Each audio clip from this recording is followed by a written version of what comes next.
Let's Mike News at 5।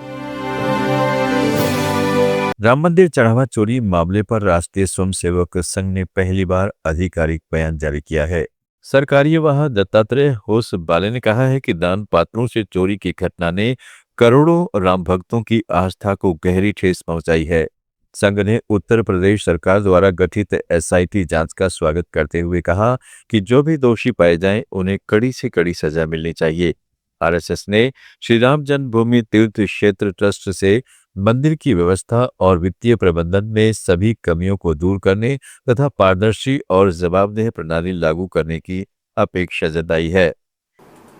राष्ट्रीय स्वयंसेवक संघ सहित संपूर्ण हिंदू समाज की न्यास से स्वाभाविक ही अपेक्षा है कि इस घोर निंदनीय घटना को असाधारण मानकर गंभीरता से व्यवस्था एवं संचालन की सभी कमियों को दूर करने हेतु परिणामकारक कदम उठाए ताकि अयोध्या मंदिर पर करोड़ों राम भक्तों की आस्था व श्रद्धा अखंड एवं अटूट बनी रहे। दूसरी ओर इस मामले में पूर्व बीजेपी सांसद विनय कटियार ने दावा किया कि उनकी प्रधानमंत्री नरेंद्र मोदी से लगातार बातचीत हो रही है। कटियार ने आरोप लगाया कि मंदिर के चढ़ावे में गबन हुआ है और जांच में चोरी की पुष्टि हो चुकी है।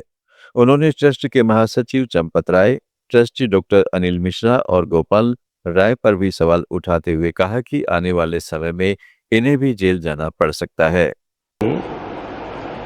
तो मोदी जी ने कहा रात को वो 1:30-2 बज गए होंगे रात के, तो उन्होंने कहा कि अरे भाई क्या क्या होगा अब। अरे तो मैंने कहा कि सब ठीक हो जाएगा, कुछ तो है नहीं। लेकिन जब हम यहाँ आ गए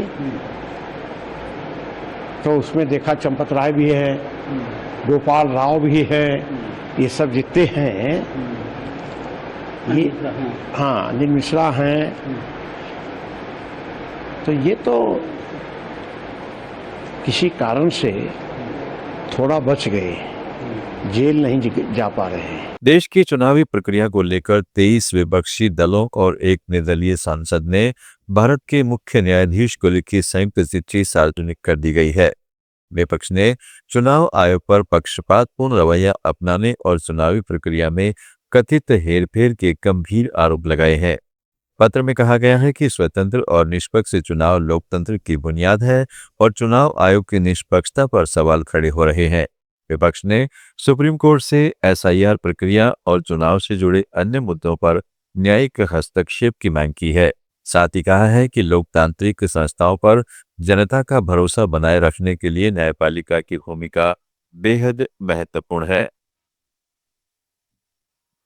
दिल्ली समेत कई शहरों में ई रिक्शा चालकों की परेशानी बढ़ाने वाले 3 मोबाइल ऐप्स पर सरकार ने सख्त कार्रवाई की है। आईटी मंत्रालय ने बैट बीएमएस, लोसीजी और एपोक ली आइन जैसे ऐप्स को ऐप स्टोर से हटाने के निर्देश दिए हैं।